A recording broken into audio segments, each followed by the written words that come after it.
Buenos días. Aquí les presento un secador de grano que en este momento lo estoy utilizando como secador, horno al sol, solar y germinador.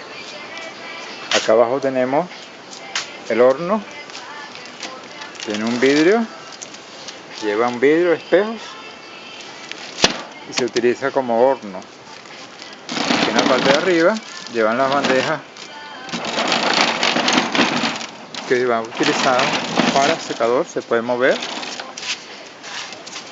está completo, tiene su puerta donde se está utilizando en este momento para germinar maíz.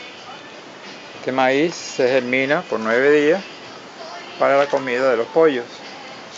Como ven, ya lleva 5 días y ya está saliéndole sus primeras hojas verdes. La idea es tenerlo acá adentro para evitar las moscas y los insectos. Acá abajo estoy secando un poquito de café que me dio una de las matas. Este café seco, tostado, molido y café orgánico, natural, sin químicos. Esto lo voy a secar acá. Coloqué las bandejas así para que el germinador pueda funcionar.